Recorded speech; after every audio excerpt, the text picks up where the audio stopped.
dari politik dan oligarki ekonomi balik semuanya pada waktu 1 tahun kok. Sama di sini sama Pak, di sini sama, percaya aja di sini sama, nggak ada bedanya. Tataran kabupaten, provinsi ini kalau mereka berjuang sendiri nggak akan ada dananya, semuanya ada, semuanya di belakang orang yang hebat ada pendukung yang hebat. Jadi Bapak juga harus mempunyai posisi yang sama, mendukung ini, tapi bagi dua aja, seandainya ini kalah yang saya kita gabungkan, saya menang juga sudah. Tapi ini tercapai Pak, yang kelasnya yang passing, kelasnya ini dari kabupaten, provinsi itu tercapai semuanya. Saya bukan berbicara ini adalah bargaining yang biasanya akan diterima sama mereka semuanya Pak. Jadi saya sampaikan kalau secara nasionalnya kita harus sampaikan Bappenas dan Bappenas itu kebetulan ada di sekarang kan di, mohon maaf, orang P3 kan Pak Soeharto Monoarfa, berarti kan orangnya kita Pak, orangnya yang P3 itu kan terdiri dari NU, Muhammadiyah dan lain-lain lah, lebih banyak dari di situ. Itu orangnya kita kumpulkan semuanya. Kalau satu-satu Pak sana, tapi kalau secara nasional terbentuk nasional dikirim ke sana, nggak bakalan nggak getar. Mereka getar, oh iya. Karena memang mereka juga butuh eksis Pak, semuanya butuh eksis. Pada saat butuh eksis, apakah kebijakan selalu akan merata ini? Enggak Pak, kebijakan itu selalu bergerak yang mana ada kepentingan besar yang diharapkan untuk menolong orang lebih banyak, lebih bermanfaat, lebih itu akan dikelolakan di situ. Jadi oh ya, misalnya saya contoh ini jembatan harus dibangun di sini, padahal di situ nggak ada anggaran, harusnya adanya di Sumatera, karena lobby, karena itu bisa yang di Sumatera nggak karena dianggap bahwa oh yang di sini lebih penting, kebutuhannya orang lebih banyak, manfaatnya lebih jelas, pemakaiannya langsung, ya sudah langsung berpindah aja. Padahal karena anggarannya jelas kok kayak gitu. Jadi apakah terus saya sampaikan apakah di sini menyalahi enggak? Ya walau alam lah. Tapi itulah sistem prosesi anggaran. Saya jadi itu seperti Pak, seperti itu ya Bapak-bapak. Mohon maaf kalau saya membawanya ke arah sana karena saya pikir ini arahnya memang ke titik utamanya untuk bisa setara antara pendidik. Coba bayangin Pak, apa bedanya orang pendidikan agama sama pendidikan, sama-sama berpendidikan, sama-sama anak bangsa, masa aku dibeda-bedakan? Kan nggak enak. Sama-sama harus dimajukan, sama-sama untuk membangun karakter, sama-sama warga Indonesia, sama-sama mereka untuk membangun Indonesia secara bersama-sama. Harus beda, kan nggak enak Pak. Jadi kita berharap seperti itu. Mohon maaf, ini bukan orasi politik karena saya tidak berbicara masalah politik ini. Saya juga warnanya kadang-kadang nanti bisa berubah tergantung keinginan kita. Jadi bisa saja besok saya maju di eksekutif, bisa saja masuk besok ke legislatif. Jadi saya tidak ada berkampanye di posisi itu ya Pak. Tapi saya menyampaikan ini secara umum, secara ini bahwa kalau ini begini ya akan begini. Insya Allah, terima kasih. Kalau ada salah nanti bisa dikoreksi, bisa diapakan, bisa sampaikan ini. Terima kasih. Wassalamualaikum warahmatullahi wabarakatuh. Waalaikumsalam. Turun Bapak, moga berikutnya Pak Sabar mungkin akan menanggapi. Atau Pak Dr. Ihsan dulu. Saya mengamini saja. Mudah-mudahan anggaran pendidikan di Kementerian Agama naik. Kemendikbud itu seluruhnya untuk pendidikan. Kemenang ini kan hanya sebuah direktorat, dirjen pendis dari semua jenis yang jumlahnya lebih banyak daripada di Kementerian Pendidikan. Pesantren, dinia, non formal lainnya, yang formal itu satu direktorat. Nah, bagaimana akan bisa lebih meningkat tentu perlu didukung dengan jumlah. Saya yang di perguruan tinggi merasakan dana riset sangat kecil.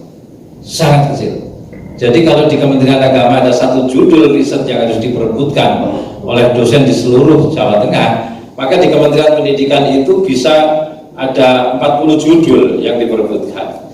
Ini kan jumlah yang memang ya peluangnya sangat kecil.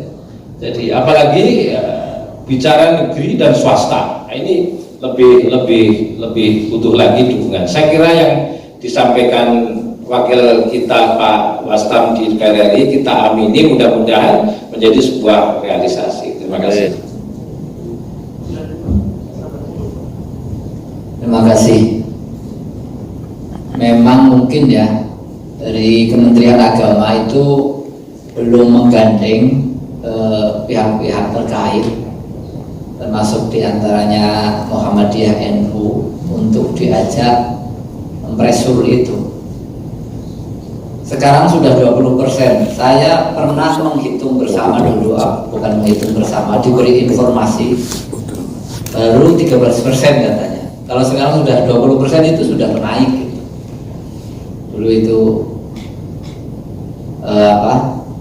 Pak Nurholis itu, Prof. Nurholis itu waktu jadi sekjen. Nah itu sudah berjuang ke sana, tapi memang belum membawa ini, belum membawa dari NU, dari Muhammadiyah itu. Mungkin pada saat ini barangkali Pak Aziz barangkali itu kemudian menyampaikan, termasuk Pak Kabak itu coba di atas supaya tentu ini wewenang daripada kementerian di atas itu, Kementerian Agama, Menteri Agama, Balai Profesor ya. Nah ini barangkali bisa itu, barangkali bisa bisa dicoba itu, dicoba untuk bersama-sama ke sana dengan dukungan data yang lengkap. Jadi prosentase ya, padahal ini prosentase kita tidak meminta sama besar, tidak. Artinya kalau yang diberikan kepada dengan jumlah 100 yang ditangani oleh Dikbud itu umpamanya, dan kita 10, ya kita seper-10-nya dari 100 itu loh. Ya enggak apa-apa, itu belum sama itu. Kalau untuk 100 Dikbud dikasih 100 juta, untuk kita itu baru dikasih 1 juta atau 2 juta untuk 10-nya gitu. Jadi memang persentasenya masih sangat jomplang. Nah ini barangkali ya tentu saya juga nanti kalau umpamanya ada kesempatan atau forum yang bisa diungkapkan dalam acara-acara ke-NU-an ataupun Mas Hasan itu acara-acara kemuhammadiyahan, tentu akan menyuarakan itu. Tetapi di sini leading sektornya adalah Kementerian Agama. Terus. Oke, baik. Untuk berikutnya termin kedua, monggo 1, ada 3 ya Pak ya, 2, 1 lagi sebelah kanan mungkin. Niku dulu, mungkin nanti berkembang. Ini termin kedua ya, monggo. Assalamualaikum warahmatullahi wabarakatuh. Nama saya Guru Tuti dari DPC FKDT Kabupaten Banyumas. Kepada narasumber yang terhormat, langsung saja kami dari FKDT menyoroti masalah yang sangat sedang aktual sekali, yaitu pendidikan 5 hari sekolah. Kami dari FKDT sangat keberatan, bahkan kami menolak adanya 5 hari sekolah. Alasannya kenapa? Santri-santri di madrasah diniyah itu rata-rata bahkan sebagian besar adalah siswa SD. Nah, kalau SD sekarang pulangnya sudah sampai jam 3, kapan anak-anak kita akan ngaji? Kapan mereka akan mendapatkan pendidikan moral? Padahal mereka generasi bangsa. Dan kami sangat tidak setuju lah adanya 5 hari sekolah. Kemarin saya banyak sekali dapat jabrian dari teman-teman guru madrasah diniyah yang juga guru SD. Meskipun di SD ada kegiatan ekstranya hafalan juz ngama, membaca Al-Quran, akan tetapi gurunya tidak bisa baca Al-Quran. Kemudian nyetel laptop, anak-anak suruh mendengarkan, suruh menirukan. Nah ini kan repot sekali. Menurut sahabat ini namanya itu kan sudah bertentangan dengan metodologi pendidikan Al-Quran. Ngaji Quran kan harus berhadapan dengan guru. Ini berhadapan dengan laptop. Meskipun ada capaian juga ini, anak saya tetap ngaji, pulang jam 3, sampai di rumah sudah setengah 4, berangkat ngaji, pagi-paginya muntah-muntah masuk angin meriang karena kecapean. Kemudian tadi disampaikan oleh Bapak anggota Dewan, hari Sabtu untuk kumpul-kumpul keluarga. Kami di desa tidak kenal kumpul-kumpul seperti itulah. Setiap hari kami kumpul di desa. Loh, kalau orang tuanya masih kerja, anak-anak di rumah sendirian, tadi disampaikan dari MI, Pak. Loh, siapa yang akan mengawasi mereka? Bermain HP, nanti bermain dengan teman-temannya kemana? Tidak ada yang mengawasi. Nah ini yang harus kita antisipasi kan ini loh. Padahal di madrasah diniyah inilah anak-anak diberi pendidikan karakter yang berakhlakul karimah. Kalau mereka sudah tidak ada kesempatan untuk ngaji, nanti siapa yang akan bertanggung jawab? Coba siapa yang akan bertanggung jawab? Orang tuanya sudah capek seharian kerja. Makanya karena mereka punya keterbatasan seperti itu, orang tua menitipkan kepada madrasah diniyah untuk ngaji agar mereka mendapatkan pendidikan agama yang layak, sehingga mereka tahu tata caranya beribadah, bisa membaca Al-Quran dengan tartil dan mempunyai akhlakul karimah. Ini Bapak yang terhormat, kami mohon kepada kantor Kementerian Agama wilayah maupun kantor Kementerian Kabupaten agar bisa mensikapi ini. Nyuwun sewu untuk PCNU, tadi sikapnya saya belum sependapat seperti itu. Ya monggo 5 hari, tapi pulangnya jangan sore-sore ya karuan. Saya sudah sependapat saja kalau lebih bilang dina, tapi jam sini sebenarnya apa masalah gitu. Karena madrasah diniyah itu banyak juga yang masuknya sudah jam 2. Ada yang jam 2 sudah masuk, jam 3 sampai jam 5. Meskipun ada yang malam hari juga. Nyuwun sewu, saya orang lapangan di madrasah diniyah, meskipun tidak digaji, tidak dihonori, saya juga mengelola madrasah diniyah, sehingga tahu persis seperti apa keadaan madrasah diniyah setelah diberlakukan uji coba 5 hari sekolah. Ada madrasah diniyah yang santrinya 27, ketika diberlakukan 5 hari sekolah hanya 7 yang berangkat. Ya saya yang matur, diajar saja meskipun 7. Ya gila, jangankan 7 orang, 1 yang berangkat tetap ulang ngaji. Kan kasihan. Jadi yang sewu untuk di samping 5 hari sekolah itu juga mengancam keberadaan madrasah diniyah dan TPQ yang sewu, tapi yang sangat-sangat kami perhatikan adalah bagaimana nanti pendidikan akhlak untuk anak-anak kita. Gitu. Yang terakhir dari kami, khususnya untuk Pak anggota Dewan, kami madrasah diniyah selama ini berjalan dengan apa adanya. Artinya meskipun apa adanya tidak didukung dengan dana, tapi kami berjalan sangat dengan berusaha untuk memajukan madrasah diniyah dan mengeluarkan output yang mumpuni, sehingga keberadaan madrasah diniyah perlu sekali dipertahankan, perlu sekali dikembangkan. Meskipun 5 hari sekolah menurut kami itu sangat tidak efektif lah gitu ya. Kurang lebihnya seperti itu. Mohon maaf atas kekurangan dan kekhilafan saya. Assalamualaikum warahmatullahi wabarakatuh. Berikutnya mau Bapak. Bismillah. Assalamualaikum warahmatullahi wabarakatuh. Nama Suratno dari Mantiga Banyumas, mewakili KKMA. Yang saya hormati semua yang hadir di majelis ini. Pertanyaan pertama, satu ini keluh kesah barangkali ya pada Bapak Anggota Dewan. Kami termasuk madrasah di pinggir, tidak begitu besar, jumlah di bawah 500 siswa, tapi negeri. Dan tantangan kami adalah ketika PPDB selalu galau. Karena apa? Sekolah-sekolah lain, dalam hal ini sekolah bukan madrasah, itu kampanyenya sekolah gratis, tidak bayar apapun. Karena apa?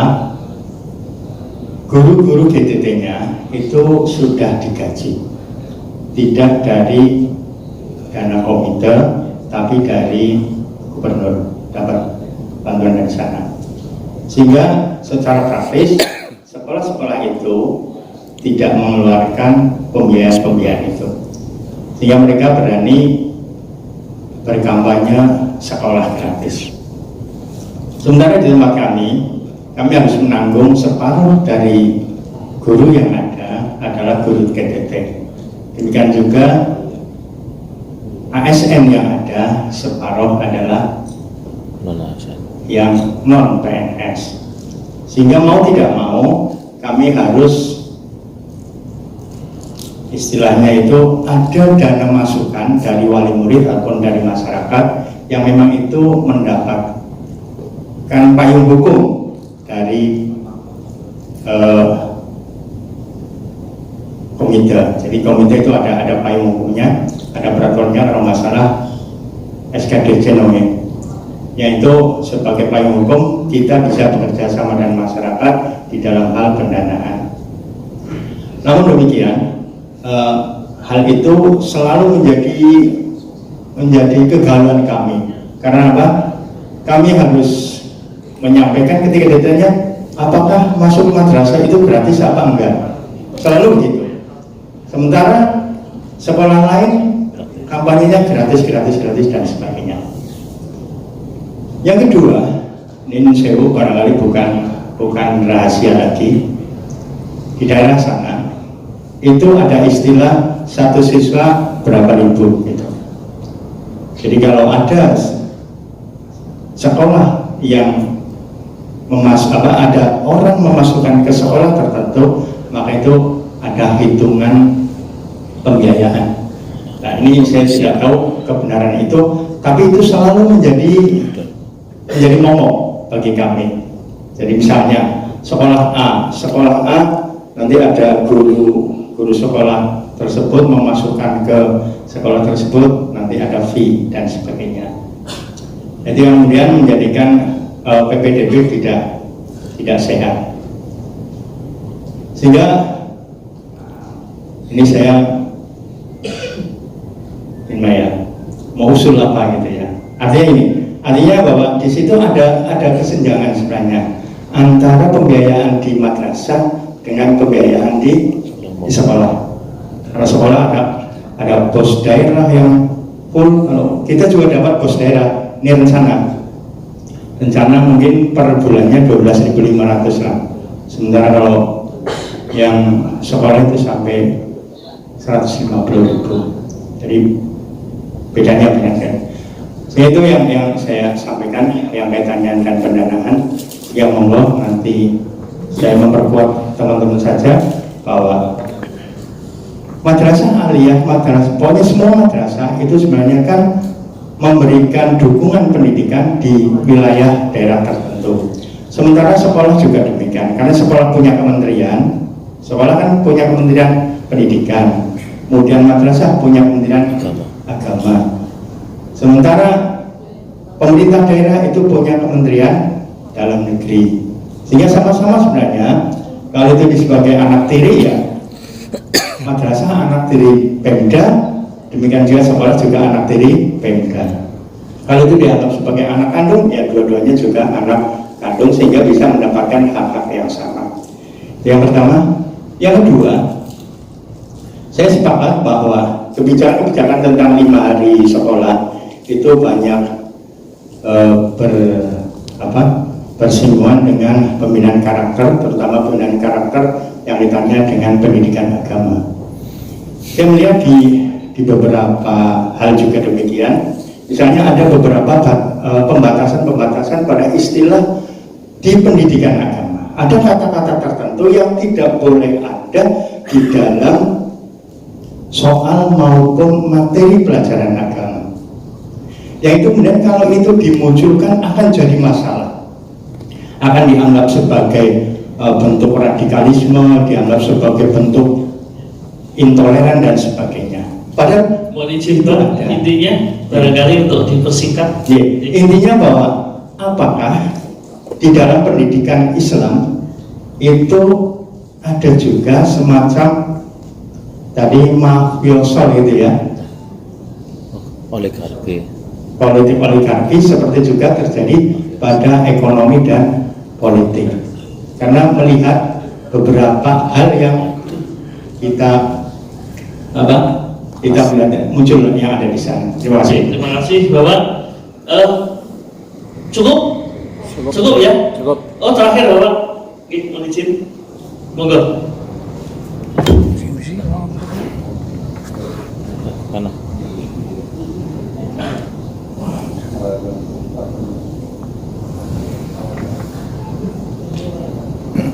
Assalamualaikum warahmatullahi wabarakatuh. Perkenalkan, nama saya Muiz dari Kalitapen, Kecamatan Purwojati, yang istilahnya ada keluhan khusus ini dari mirisnya peserta didik yang saya alami dari keponakan saya sendiri. Ketika saya menanyakan anak ada ponakan saya tidak diterima di SMKN Purwojati dengan alasan akreditasi MTS masih nilai B, padahal nilainya itu masuk 36 lebih lah, yang lain bisa masuk tapi ponakan saya tidak masuk. Mohon penjelasannya dari bapak-bapak yang terhormat yang di ngobrol bersama di sini. Istilahnya apa sih arti daripada pendidikan kita selama 1 tahun di TK, 6 tahun di Madrasah Ibtidaiyah, 3 tahun di MTS. Ketika kita sudah ada kelihatan masuk SMK UDI, ada kata-kata akreditasi, kan kasihan sekolah yang MTS di desa saya, jadi mereka ngedon. Begitu semangatnya sekolah di daerah sendiri, tapi di daerah sendiri tidak diterima dengan akreditasi, katanya sekolahnya nilainya B. Seperti itu. Mohon maaf apabila saya ada kesalahan dalam menyampaikan masalah ini. Sekian, wassalamualaikum warahmatullahi wabarakatuh. Waalaikumsalam warahmatullahi wabarakatuh. Ada 3 hal penting yang barangkali nanti akan dijawab oleh para narasumber. Yang pertama dari FKDT mensoroti tentang pelaksanaan 5 hari sekolah harus ada telah lebih lanjut. Kemudian yang kedua dari Pak Raptor tadi menyoroti tentang kesenjangan anggaran antara Kementerian Agama dengan Kemendikbud. Nanti mungkin ranah politik besar ini dari Pak Wastam nanti bisa menjelaskan. Dan yang terakhir Pak Muiz tadi komplain tentang ada keponakannya yang tidak bisa masuk ke SMK di negeri dengan alasan madrasah sanawiyahnya itu terakreditasi B. Jadi mungkin bisa dijawab nanti Sinten, dan nanti mungkin bisa memberikan pencerahan kenapa bisa demikian. Mohon izin Bapak, monggo ya. Terima kasih. Untuk sekolah 5 hari yang dianggap memang kurang efektif sama teman-teman dari FKDT. Ini uji cobanya berapa Pak? 3 bulan. Setelah 3 bulan. Saya sih akan mengamati aja ya Kak ya selama 3 bulan. Kalau itu selama 3 bulan ini kalau memang dianggap sangat serius menyebabkan siswa madrasah itu kurang baik, itu karena itu nanti bikinkanlah nota ini kan secara resmi. Nanti kita kapan-kapan kita ngadep ke Pak Bupati, karena saya cek juga, saya tanya juga ke beliau yang sudah mengerti di Jateng, apakah di Jateng sudah dilakukan ternyata belum ya, paling baru hanya di sini sebagai ini mungkin uji coba, mungkin di daerah lain sih memang di Jawa Barat sudah ada banyak ya, mungkin baru di sini. Nah nanti kalau ternyata sangat tidak tepat untuk teman-teman di madrasah yang karena mungkin sorenya pada ngaji pada itu sehingga terganggu, nanti kan kita berikan nota secara khusus secara itu, dan kita nggak apa-apa, kita datang, saya dampingin kok, saya bisa bareng sama Pak Sabar karena beliau juga kedekatannya dengan Pak Bupati dekat, dengan Pak Wabud juga dekat, saya juga bisa mendampingi nanti kalau pas itu datang ke sana yang berikan menyampaikan ini tentunya, tapi tolong datanya lengkap, alasannya tepat, ininya supaya nanti dia pada saat kita menyampaikan itu lugas dan jelas dan mudah diterima, dan kira-kira kesimpulannya juga akan baik gitu, seperti itu untuk FKDT. Terus kedua ya sama ya, masalah anggaran itu memang ya saya sampaikan dari awal bahwa anggaran di Kemendikbud dengan anggaran di Kemenag itu jauh banget jomblangnya, nggak kira-kira, makanya kalau bisa anggarannya bisa sama, bisa ini, nah menjadi permasalahan ini memang ada keinginan dileburkan antara Kementerian Agama dan ini supaya siswa-siswa itu mendapatkan persamaan dalam mendapatkan pendidikan. Ini yang lagi itu baru wacana ya Pak ya, ini baru wacana, tapi biasanya nanti kan ada perumusan yang akan disampaikan, dan nanti pemerintah dan DPR akan memiliki kesepakatan di mana baru nanti dibikinlah peraturan untuk undang-undangnya. Terus ketiga, kalau masalah ini kan lokal ya, saya nggak begitu memahami masalah SMK ini, mungkin bapak-bapak yang lebih memahami, nanti yang Pak Muis itu, dan minta tolong diberikan pencerahan supaya bisa dimengerti. Terima kasih dari saya, kalau ada kekurangannya mohon maaf. Wabillahi taufiq wal hidayah. Wassalamualaikum warahmatullahi wabarakatuh. Memang ada konversi seperti ini kan? Iya. Ini kan? Itu di BPDB aturan. Ya semuanya dari provinsi kan ya. Dari provinsi. Baik. Anak guru be orang lebih banyak. Saya yang pertama itu nyambung tentang tadi kalau kesenjangan ya, kesenjangan itu ya barangkali kalau Pak Wastam itu juga bisa menemui saya juga di Kementerian Agama, kemudian ke tokoh-tokoh pusat baik NU maupun tahun ini karena banyak di Jakarta gitu. Jadi kan jadi langsung dieksekusi saja. Makanya kok titip kalau habis misalnya saya jumlahnya nilai 30 ya. Kalau akreditasi AMTS-nya kalikan 1 itu tetap 30. Sekarang kalau saya nilainya 30, kalau akreditasi MTS-nya B kalikan 9, bisa kurang berapa? Dulu kalau Pak Haji Hadianto itu sebelum menghadap baca Fatihah dulu katanya. Ya, baca berapa awas itu yang dibaca. MTS itu meningkatkan akreditasi. Justru malah berhasil itu. Justru ya. Yang kedua tentang 5 hari itu sampai saya pengen mendengar juga itu. Nah itu kan Pak Bupati itu udah memposting ya, mungkin di Instagram, di Facebook ya, tentang tidak boleh melebihi jam 1 ya. Nah itu kenyataannya memang sekarang itu gimana kenyataannya? Banyak yang lebih. Ya. Saya itu guru SD Pak, jadi yang 1 hari untuk libur itu hari Sabtu ada 5 jam pelajaran dimasukkan ke hari yang hari Senin, Selasa, Kamis dan Jumat itu 1 jam pelajaran, 1 jam pelajarannya hanya 35 menit. Biasanya pulang jam 12 lebih 10 ditambah 30 menit. Jadi pulang tidak sampai jam 1 atau jam 1 itu sudah ada di rumah. Itu sesuai instruksi dari Bupati. Sudah begitu? Iya sudah. Nah itu tadi yang dari FKDT kenyataannya belum atau minggu kemarin sebelum? Ini minggu ini kalau ya, uji coba yang saya dan uji coba kami juga ada jadwalnya. Jadi untuk kelas 4, 5 dan 6 itu sampai jam 2.45 menit. Itu jadwalnya. Jadi Sabtu libur sudah. Itu mungkin minggu kemarin sebelum Pak Bupati itu ya. Mulai uji coba, saya mulai uji coba kan mulai tanggal 1 Agustus itu uji coba diberlakukan untuk SD. Nah ya setelah uji coba kan kita sudah ke sana. Kita itu kami maksudnya ke sana, kemudian jangan sampai pulang jam 1, lebih dari jam 1.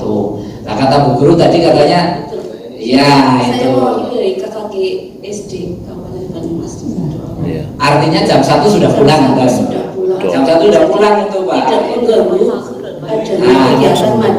Kalau Dan jam kami 1 sudah pulang ya apa biasa seperti dulu ya kan? Iya, nah ini coba nanti hari ini Pak Gubernur tanya kepada Madin-Madinnya itu apa betul kepada SD-SD di sekitar Madin, apa betul jam 1 udah pada dipulangkan SD-nya gitu. Ini kan ada keterangan yang dari pelaksana yaitu dari SD ini dulu SD Ibu tadi katanya memang sudah dipulangkan sebelum jam 1. Nah, data panjenengan itu data minggu kemarin atau data terkini. Ya jangan sampai timbulnya berdasarkan versi dan opini Pak. Jadi coba dicek dari kenyataan itu seperti apa, yang sampai versi dan opini yang memberikan untuk menentukan ini. Cuman tadi ada kata-kata kalau hari Sabtu anak-anak main itu tidak ada yang menemani. Nah itu yang belum ada solusinya itu. Artinya apakah itu kemudian bisa menganulir dalam 3 bulan ini, kemudian jadi tidak ada 5 hari itu. Nah ini yang belum, itu kan harus dibicarakan. Seberapa kuat kemudian kita bisa argumentasi kita berhadapan. Tentu kita akan membangun diskusi, akan membangun dialog gitu, sehingga nanti semuanya menjadi enak gitu. Yang terakhir tadi apa ya? Ketiga. Akreditasi MTS. Tentang SMK itu ya. Kalau sepengetahuan saya terlambat ini dalam berpikir itu tidak ada loh itu tidak ada dari apa. Yang penting itu nilai ujian nasionalnya itu bukan dari A atau B. Sekarang itu apa kejar Pak C saja. Gimana? Pak, masuk Pak. Nilai tambah. Masuk. Ya. Memang di persyaratan PPDB itu ada konversi akreditasi Pak. Iya ada. Oh gitu. Ya, jadi jumlah kalau akreditasi A nilainya 1. Ini ada ininya sih. Kalau B itu 0,9. Kalau C 0,8 dan tidak terakreditasi 0,7. Jadi begini, sebetulnya itu selisihnya tidak banyak sebetulnya. Oh, cukup banyak lah ketika dikalikan. Ya. Karena dikalikan jumlah nilai berapa misalnya 30 ya. Kalau kalikan 1 kan tetap 30. Ketika nanti 30 dikalikan 0,9, wong selisih 0, sekian aja jadi persaingannya banyak.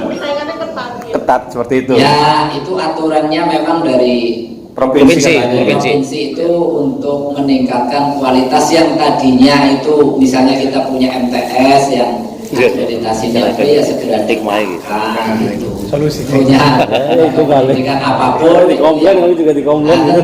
tentu itu kehendak pemerintah, saya kira itu. Kemudian kita tidak bisa dengan argumentasi kita itu kemudian menghapus hal itu tidak bisa gitu. Saya kira itu menjadi jelas penjelasan dari teman-teman peserta tadi. Tentang akreditasi itu menurut saya itu membahasakan atau mengkomunikasikan istilahnya yang lebih tepat. Jadi akreditasi itu hanyalah salah satu unsur penilaian persyaratan masuk sebuah sekolah, bukan satu-satunya. Jadi kalau tidak diterima di SMK negeri karena akreditasinya itu tidak tepat juga, karena banyak faktor lain yang menentukan diterimanya anak itu. Kami di perguruan tinggi agama Islam memang berlaku, tapi hanya untuk pindah. Akreditasi sebuah kampus yang masih B tidak bisa pindah ke kampus lain yang akreditasinya A. Itu aturan baku, itu pindah. Tapi kalau masuk itu masih longgar, sehingga akreditasi hanya salah satu faktor yang menentukan skor untuk diterima. Saya kira penting ini membahasakan secara tepat, mengkomunikasikan dengan masyarakat supaya madrasah yang masih akreditasinya B tidak menjadi kasihan gitu, bahwa itu bukan satu-satunya. saya kira tambahan saya itu Pak. Terima kasih. Toto Titi Tetes. Ngopi kita di hari ini banyak hal yang sudah kita diskusikan. Sebagai closing statement, mohon izin ada beberapa catatan yang bisa kita simpulkan dalam diskusi ngopi kita pada kesempatan hari ini. Yang pertama, kita menghadapi kohabitasi politik, situasi politik yang barangkali tadi disampaikan oleh Pak Wastam tidak menentu, semua bisa berubah dengan cepat. Eranya masuk ke dalam era disruption, semuanya bisa berubah dengan cepat tanpa kita sadari, berubah dengan cepat tanpa kita inginkan, dan berubah dengan cepat sesuai harapan kita itu belum tentu akan terjadi. Oleh karena itu, sinergitas, komunikasi, koordinasi dari semua pihak yang peduli terhadap pendidikan Islam di Banyumas, baik oleh para praktisi, akademisi, pemerhati, itu harus dilakukan sehingga tujuan pendidikan, terutama pendidikan Islam yang diharapkan akan tercapai. Kemudian yang kedua, ada banyak harapan Bapak dari para stakeholder pendidikan Islam di Banyumas ini, terutama kepada Bapak Haji Wastam terhadap peningkatan anggaran pendidikan, terutama untuk mengatasi disparitas anggaran yang terlalu jauh antara anggaran pendidikan di Kementerian Agama melalui Direktorat Jenderal Kedis di satu sisi dengan pendidikan di Kementerian Pendidikan Kebudayaan. Kalau tadi sudah disampaikan ada selisih, kalau di Kedis 55 triliun ya Bapak, sementara di Kementerian Pendidikan itu 500 triliun, berarti baru 10% dari totaliti anggaran yang dialokasikan oleh pemerintah melalui Kementerian Pendidikan Kebudayaan. Oleh karena itu tentu kita semua punya banyak harapan besar agar Pak Wastam ini bisa mengawal aspirasi masyarakat kita, terutama dalam kegiatan ini untuk meningkatkan anggaran kita. Kalau tidak Bapak, siapa lagi? Kalau tidak sekarang, kapan lagi? Itu kira-kira. Kita kasih proses Bapak. Terakhir, terkait dengan implementasi 5 hari kerja untuk sekolah, nanti insya Allah akan dikawal bersama. Pak Wastam akan mengawal, dari NU mengawal, dari Muhammadiyah mengawal, semua akan mengawal. Dan tentu akan banyak sisi-sisi yang akan terus didiskusikan dan didialogkan sehingga semua akan berjalan terukur, baik dan tidak ada masalah. Terima kasih. Terakhir mohon izin berpantun juga. Hati sedih ditinggal kekasih. Cukup sekian, terima kasih. Mohon maaf atas segala kekurangan. Assalamualaikum warahmatullahi wabarakatuh. Waalaikumsalam warahmatullahi wabarakatuh. Terima kasih kepada